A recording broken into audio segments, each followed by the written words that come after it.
join me today. Hope you had a good morning and are feeling creative. I know I am. And I hope that our little project gets your creative juices flowing so you can carry them on to your family and to your friends and anything you need to take care of. That's what it's all about, right?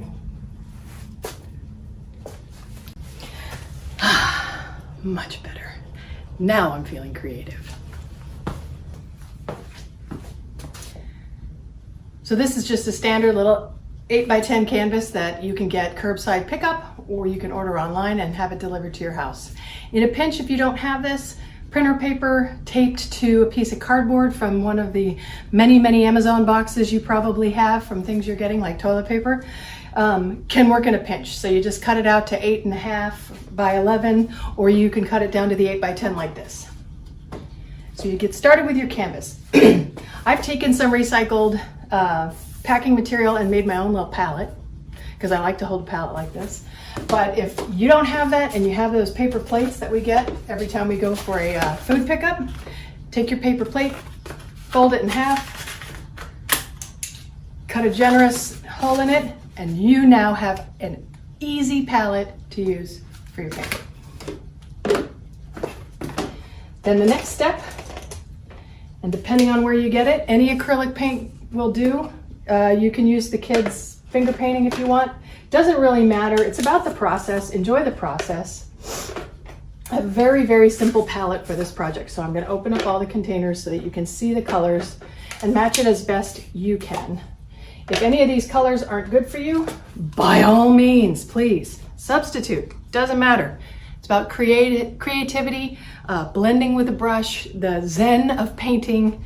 I think you'll enjoy it. So what I have here is like a bright orange, a yellow, a blue, and a black. Specifically, it's a cadmium orange, a cadmium yellow, an ultramarine blue, and a Mars black. And then the final color, because we're gonna need it for mixing lighter versions of all those colors, just standard white. I use titanium white. I also use inexpensive craft white because I use so much of it. So load your palette in whatever order is comfortable. Be generous with the white. We're going to be using a lot of white. The orange is probably going to be the least color used. Paper towels are a must. You're going to make a mess, but if you're worried about reusing paper towels and the limitation of them, get an old rag, get an old t-shirt that you were trying to donate. It was sitting in your garage and you are waiting for a chance or somebody to take it and they haven't come yet. Cut it up, make your own rags. And the nice thing about those is if you let them dry out thoroughly, you can reuse them over and over again until they're so caked that you throw them out and you use the other part of the t-shirt. It's that easy. So I'm not going to do as much of the black, only because I hate to waste too much paint. And in this particular project, it doesn't take a lot. My brushes that I am using, and I'll hold them up so you can see, ones that I like to use for this particular project. It's like a 3/4 inch flat, if you can see that. I really like the angled brush because when you use it on a surface with the longest end away from you and pull, you get a really nice line. And then I always like a short, blunt edge brush. And then if you feel the need for detail, one of these little liner brushes is great. In my case, I have tons of brushes, so I have the opportunity when I want to change color to just change brushes and throw the filled brush into the water so it doesn't dry out and ruin itself. In your case, if you just have one set of brushes, just plan on washing between each color, because if you paint color on color, it muddies it. And for that nice, vibrant orange to yellow to white to blue, you want to change brushes when you change colors. So let's get started. It's super easy. These steps are super easy. And the nice thing is you'll feel successful with this and you can't do it wrong. It's just about creating a fade and some atmosphere. I love this project. So the way I start this particular painting is I kind of eyeball on the painting where is 2/3 up. And I eyeball it about here. But if I want to be sure that I can get a nice level line, I do my first line, and then I take my brush and put my finger where the line is and mark and just do a line on the canvas so that I know where I'm going with the horizon line. And then what I want you to do is do about a 1-inch band and be generous with the paint. I mean, make it thick. Don't make it so thick that it glops and runs down the canvas, but be generous because we're gonna need that wet paint to work wet on wet, which is how this painting has such a nice effect. And an optional thing is if you want to wrap the color around the sides, this canvas is so shallow it doesn't really matter, you'd most likely frame it, but if you used a deeper canvas and you didn't want to frame it, that turning edge is a real nice finish and then you don't have to frame it. So there's my orange. The next color, and I'm switching brushes, but you're going to rinse your brush, is this nice bright yellow. And what I want you to do is load your brush on both sides. You're going to see there's paint on both sides real thick. You're going to use one side under the orange line and the other side over the orange line, and then I'll show you how to blend. So you drag, and if it starts to run out, just drag a couple of times. Try not to touch the orange just yet. Flip it over with the loaded brush and do the top. Okay, now here's the fun part. I'm going to flip it over and I'm going to go back and I'm going to now put my brush between, in between the orange and the yellow line, and I'm going to drag it, and then I'm going to go back and forth and slightly up and down, because what this is going to do is create a fade from orange to yellow. It's really pretty and it totally sells the atmosphere of your sunset. So, and then we're going to do it on the top as well. Super simple, and you can see that it's probably starting to kind of get a little fuzzy, and that's exactly what we want. So there's your orange and your yellow. Next up, and again, I have the advantage, lots of flat brushes that are 3/4 inches. We want to do a barrier of white, and the reason we want to do a barrier of white before the blue is if we put the blue next to the yellow, we're going to get green, and I have seen a green flash once, but there isn't that much green in a sunset, maybe a slight hazy green, but that white will create a boundary so that when we bring the blue in, it's not going to be so strong green, which isn't what you're going to see necessarily in a sunset. So like you did with the yellow, really load your brush up both sides with white, nice and thick. And like you did with the yellow on the orange, just drag in one direction below your yellow line and one direction above. Keep it going. If you want to add a little more, if you feel like there wasn't quite enough, sometimes these whites are thin. I'm adding a little bit more, and then I'm going to do the same thing I did with the orange and let some of that kind of go back and forth. This kind of will create that atmosphere I was talking about. Super easy. Now with the top, we do the same thing. And if it was one color, you'd be creating a really beautiful ombre effect. You just have to be patient and let it flow back and forth and work it till it's where you want it to be. Okay, now that you have the white band next to the yellow band, it's time to get to the blue. And the blue we're going to approach a little differently.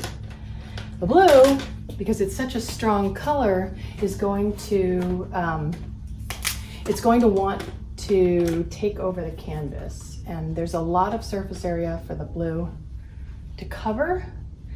But if we hit the white too soon, it's going to give a different fade.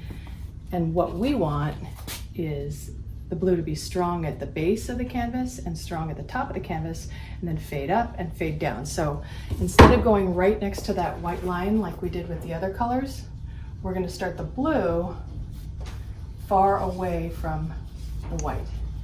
So you're going to start with the bottom and bring it up close, but not overlapping yet, because we want that paint to still be pure blue with no white in it when we put some at the top, because the top is narrower.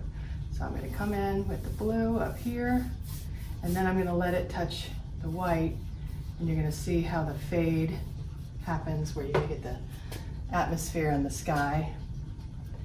And then as we get closer to the white in the bottom, they're going to start mixing, and you're going to see that nice sort of ombre effect of the surface of the water.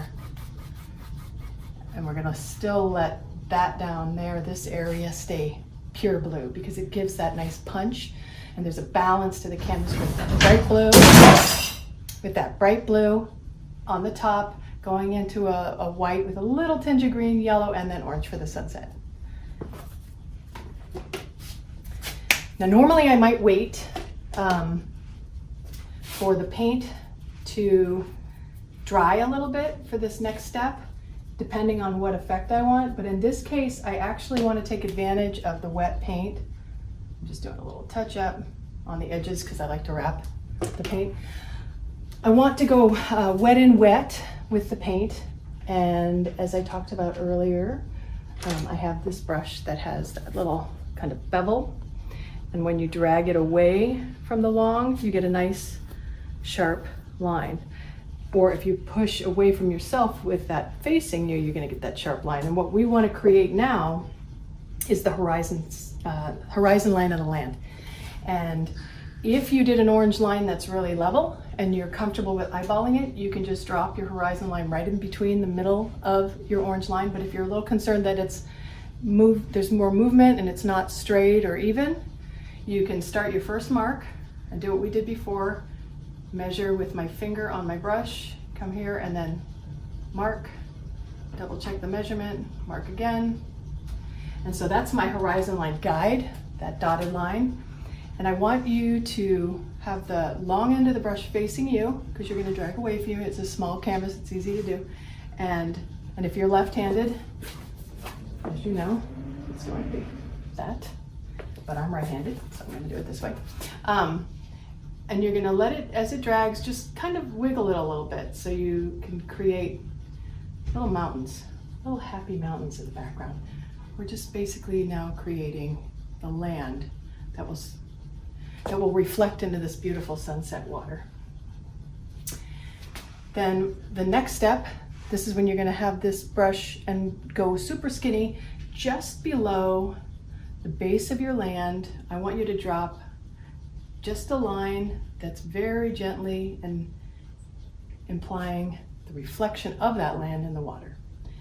And on this side, it's going to be heavier because you're going to have more land indicated that would support those trees that we had in the example. So I'm going to kind of bulk that up a little bit. And if you look,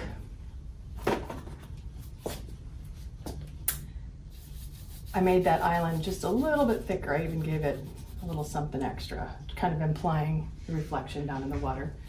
Your trees are important. You want them to be happy.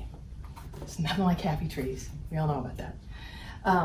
So you're going to indicate those by doing their trunks. And I would like to put one, a nice tall one right here. And I'm gently, super gently dropping that paint so it's not too gloppy and it's not too thick. There's not a ton of paint on this. And then I'm going to give it a friend because we don't want the tree to get lonely. And why not? I'm going to make it a tree family. And I've indicated all of these trees at different heights. It gives a little bit more interest and it doesn't look just so cookie cutter. Because we're also dealing with reflection, I want you then to drop trunks down into the water for the reflection. If it's more comfortable for you to be able to see the balance of this, feel free to turn your canvas, little paint on your hand, and drop it this way because I can really see. It's almost like I'm doing the mirror image, I actually am, of those trunks. Now it's time to get started on their foliage. So you're going to have paint on your brush, but not too much. I kind of wiped it a little bit off.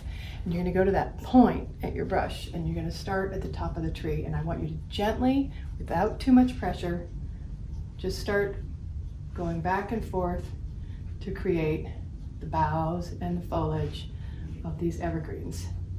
Should be super easy. You can't do it wrong.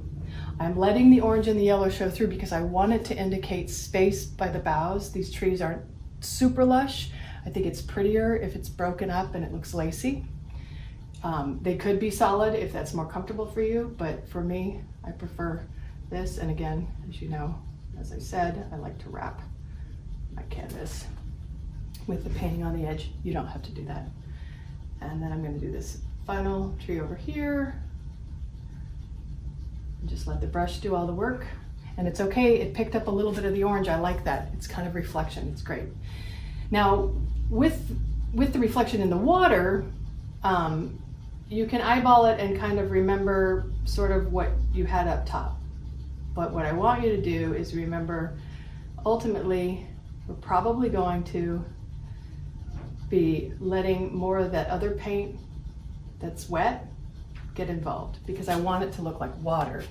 And water has reflective surfaces, so you're gonna see less distinct sharp edges in water that's super ripply.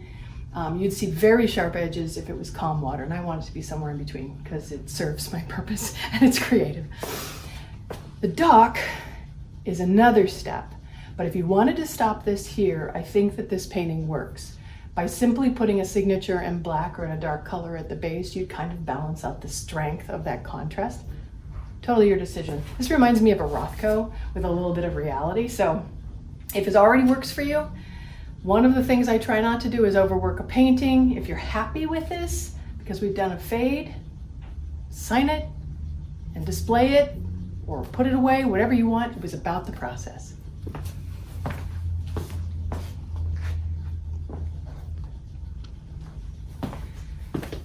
Now, if you're somebody that wants to take this another step further and add more details, you can add an outcropping of rocks here or another tree. In the example that I had, I indicated a dock. So let's try that. It's harder to do because I really have to force perspective and understand it. If you haven't drawn in perspective, it's really hard to translate. But one of my tricks, and I love this trick, is I'll take something like this yardstick and I'll look at it over my painting and say, okay, if it's like this, I'm right over the water, but that wouldn't make sense because then the trees are being seen on the side, so I'm showing two different perspectives in one painting. So I want to kind of assume that if I was on the lake and I was heading towards those trees, I'd probably be at about this angle right now. And a little cheat that I've come up with that I really like is if I have a light behind me and I take something that is the shape of something foreshortened and I sort of hover it in the angle that I want in front of the canvas, I can use that as a guide for the foreshortened angles. So like right now the light's coming down and it's dropping onto the canvas at the angle I want, so it's helping me decide where my dock would really sit. So I'm basically just tracing the shadow of this. It's a little tricky, but it helps. The other thing you could do is look in a magazine, find a cutting of something that's foreshortened similar to what you want, and you can use that as a reference. And you just have to simplify your mind to copy the shape and not interpret what the shape is, because your mind is going to try and force more information than you need than just that blank shape. It's strange, but it's true. Then I take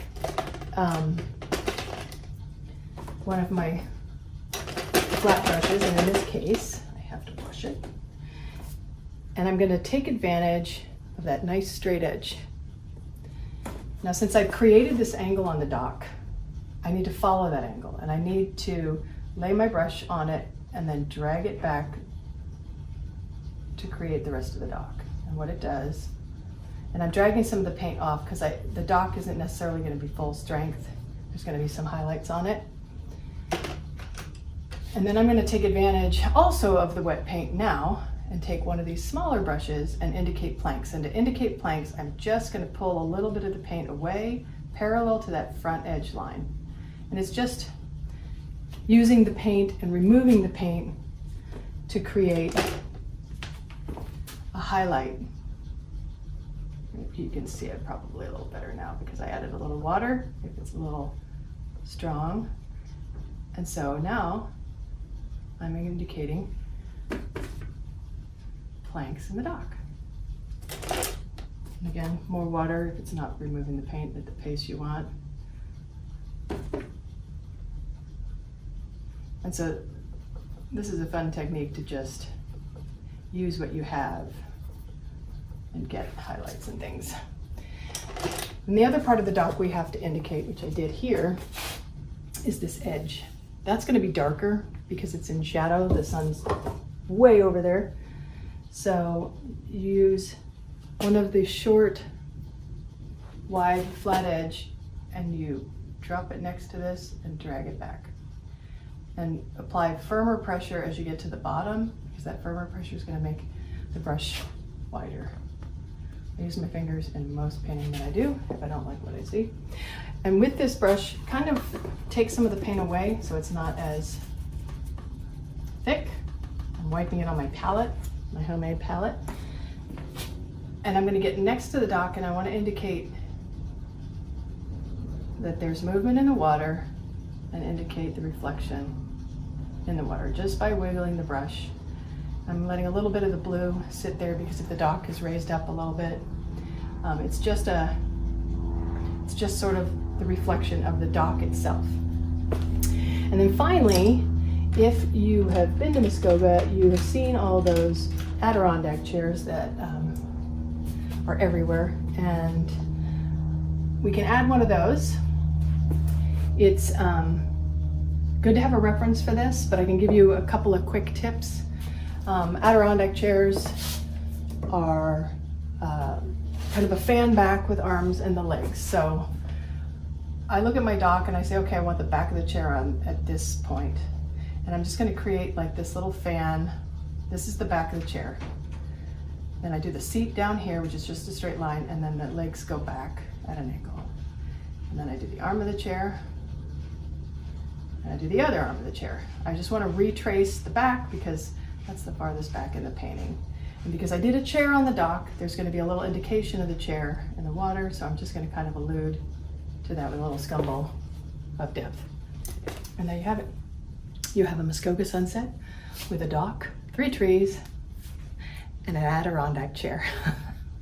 So thank you for joining me, Blonde Ross, for the joy of creativity. I hope you enjoyed the project. If you want to see any more, check it out. It'll be on my YouTube channel or Facebook, and I really had a good time. So thanks for joining me.